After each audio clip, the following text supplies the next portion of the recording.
Samahan niyo ako mag-drive papunta sa office. Ayan, may mic na tayo ngayon.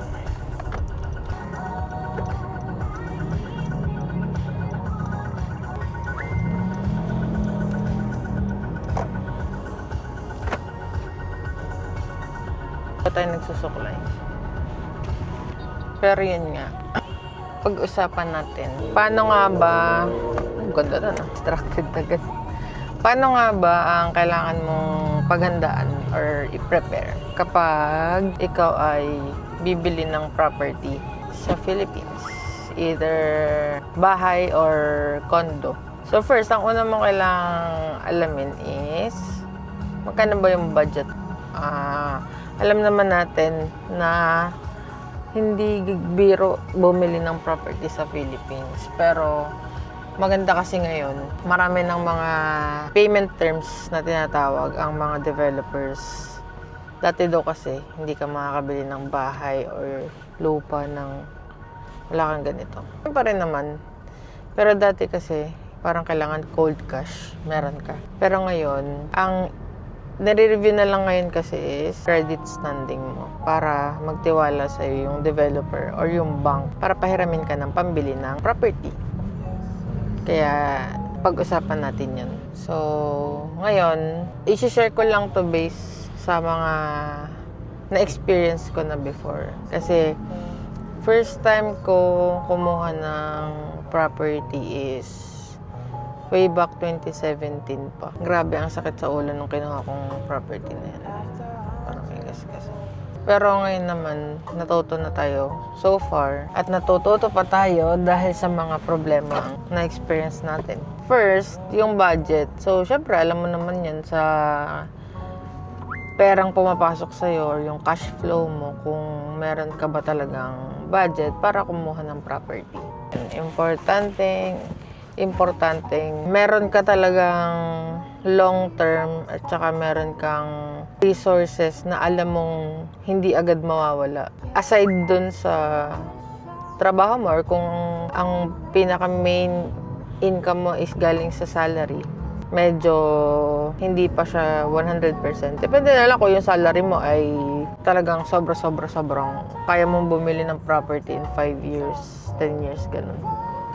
Pag may budget ka na, hanap ka na ng developer or saan ba yung property na gusto mong bilhin or saan mo gustong tumira kung bahay ang bibilhin mo or condo. Ako kasi in my case, nung 2017, kumuha ako ng property na pre-selling sa Lipa. And then, last year lang, nagkaroon ng issue yung property na parang pati ewan ko kung tactic lang nila yun na binadala nila ako ng parang delinquency letter na hindi raw ako nakakabayad sa property na yun, which is binabayaran ko siya since 2017 hanggang 2025.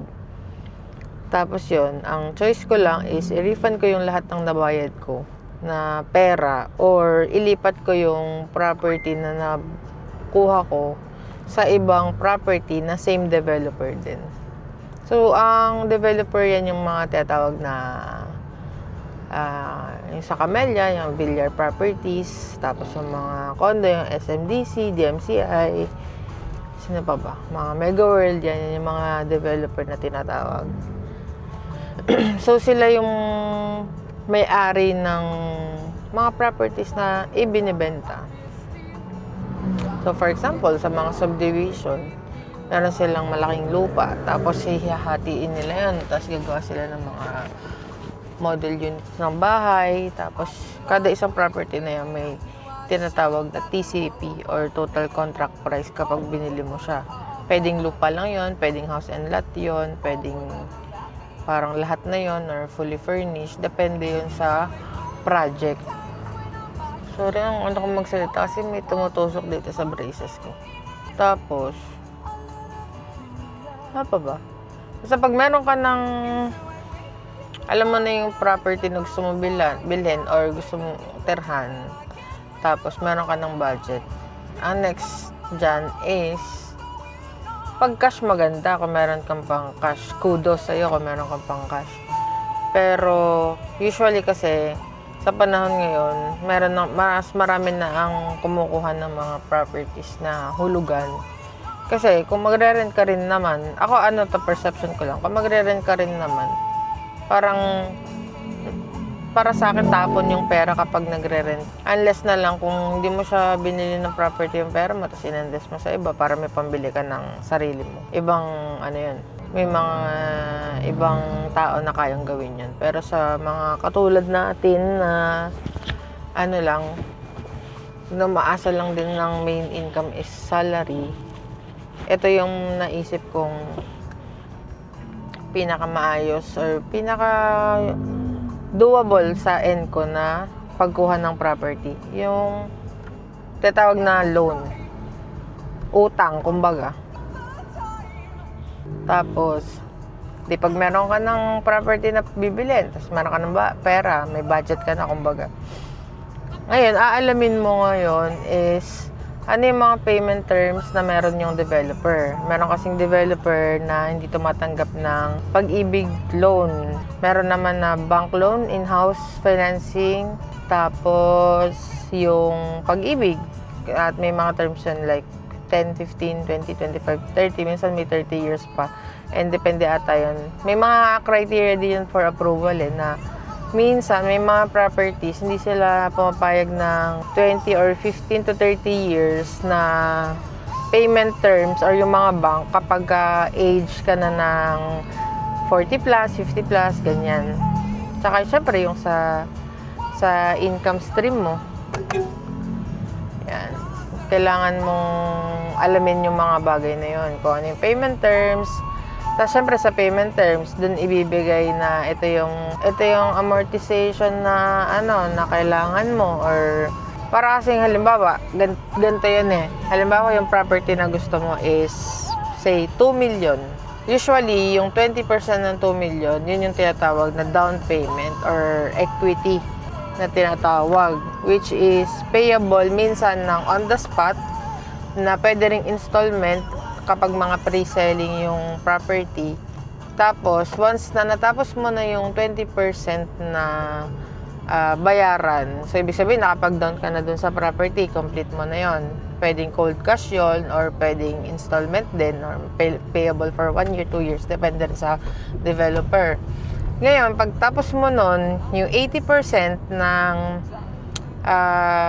total contract price, or yung 80% ng 2 million, yun yung ipapasok ngayon sa either in-house financing, kung anong choice mo, pwedeng bank loan or pag-ibig.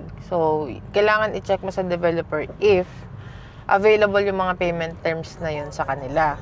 Tapos once na on process na or for approval ka na, magpapasa ka ng mga requirements na kailangan nung bank or ni pag-ibig. Usually, yun mga documents like valid ID, government ID, tapos proof of income, proof of address, yung mga ganon. And then, yung mga sandamakmak na contract to sell, yan, yung mga ganyan.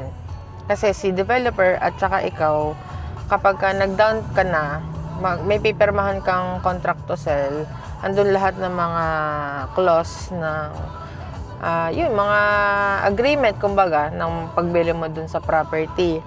Tapos, pag once na okay na yun, nasabit mo na yung requirements at approve ka na, ang mangyayari kasi dyan, usually, magka-connect na yun si bank at saka si developer. So, parang, pagka-approve ka na, i-release na ni bank or ni Pag-ibig or kung in-house, kung sa developer ka magbabayad, yung fund papunta sa developer. Tapos, ang mangyayari doon, ibig sabihin nun, kay bank ka na may utang, hindi na doon sa developer. Tapos yun na yung parang pagka okay na yun, turn over na yung unit, tapos may mga kailangan ka rin papers kapag lilipat ka na, like gate pass, kapag medyo mahigpit yung property na nabili mo, gate pass, i-declare mo doon lahat ng mga gamit na mo. Pero, lang to overview.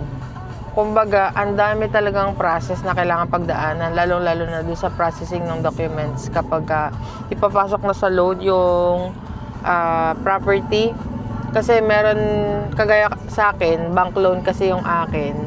Aside dun sa loan ko na total contract price or 80% ng contract price, meron pa tayong tinatawag na miscellaneous. Yun din kailangan mong paghandaan kasi minsan or madalas yung mga bank i-shoulder mo siya ng aside or cash. So sa end ko naman nung nabili ko yung property ko na parang 4.9M, tapos nag-down lang ako doon ng 20%, tapos pagka-down ko nung 20% na pinasok sa bank loan, meron pa akong miscellaneous na binayaran na almost 365,000 ata yun na miscellaneous fee.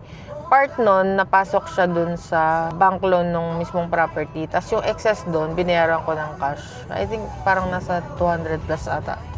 Or, basta di ko na maalala. Tapos, once na nabayaran mo na yon, ipaprocess na ngayon ni developer na malipat yung title sa pangalan mo. Kasi parang ang nangyari dyan, ang logic dyan is, si bank, pinautang kanya ng pera, pero hindi dumaan sa'yo yung pera. Yung perang pinahiram sa'yo ng bangko or ni Pag-ibig, ibabayad nila yun sa developer. Kaya pagka may bayad ka na kay developer or kumbaga kung tutusin, fully paid na yung bahay mo kay developer or yung condo mo kay developer, aayusin na ngayon na yung title nung property na yan ay nakapangalan sa'yo.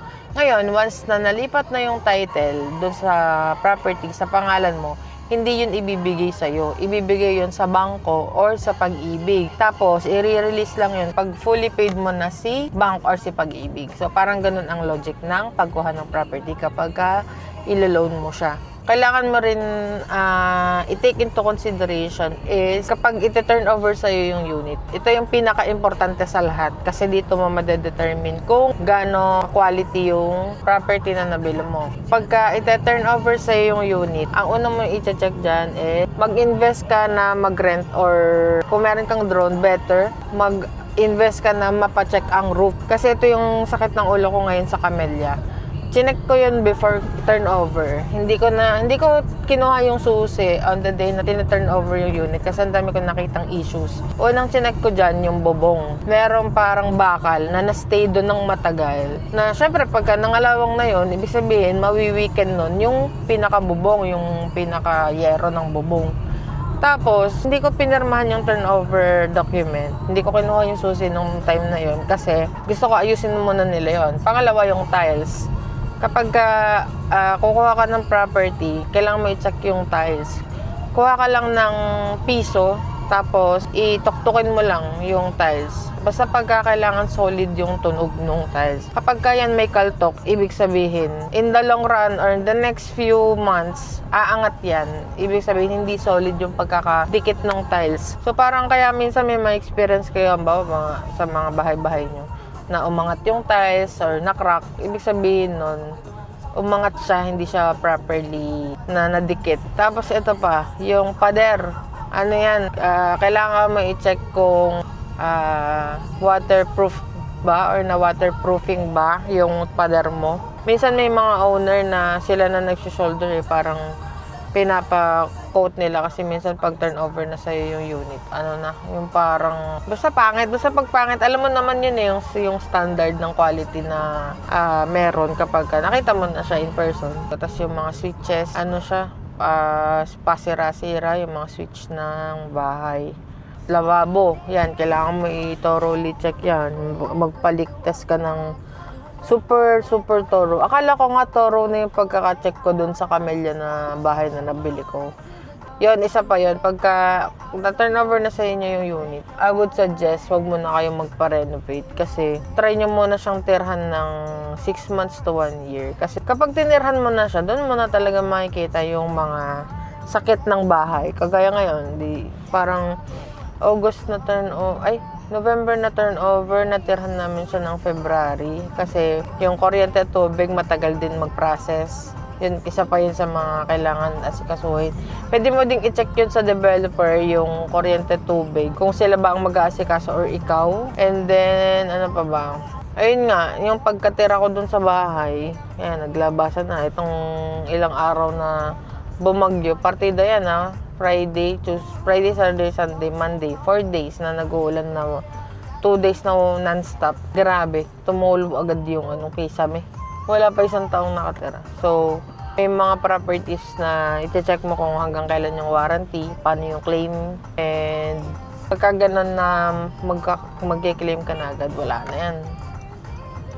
Pasakitan na ng ulo yan. Sana yung mga developers dyan, do better kasi hindi naman din biro yung perang binabayad namin sa inyo. Kumbaga, pinresyuhan nyo naman yan, nakikita kayo. So, ibigay nyo naman yung service na kailangan or talagang deserve ng mga clients nyo. Kasi para yung iba, wala, ninegosyo ko na lang talaga. Lalo na to, mga Villar properties na to. Grabe yan. Hanggat maaari iwasan nyo kapag ka ang developer ay Villar kasi negative ang feedback ko talaga. Sakit sa ulo. Pa ba? Yun lang naman naisip ko for now. Kailangan mo lang din siyang talagang i-research. Research nyo talaga ng mabuti. Worth it ba? Or maayos ba yung property? Ang hindi ko lang nagawa nung nag-turnover ang unit or nung nag-tripping. Hindi ako nakapagtanong kasi sa kapitbahay ko ano yung mga issues. Pero usually, yun yung pinakamaganda. Kapag ka nagtitripping ka or nagche-check ka ng property, mo kung bumabaha, ano yung mga normal issues, magtanong ka sa mga kapitbahay or sa mga talagang nakatira na doon. Kasi sila first hand yung may alam kung ano talaga yung mga naging issue or nagiging issue within the property, sa homeowners, ganyan. Ayun lang, if meron kayong mga questions about yung pag-purchase ng property, yung mga ibang processes, ito parang overview, kumbaga. Kung gusto nyong himayin ang bawat isang process ng mga yan, sige, try natin. Pero for now, sasagupain ko muna ang ulan dito sa Maynila at ako ay papasok sa office.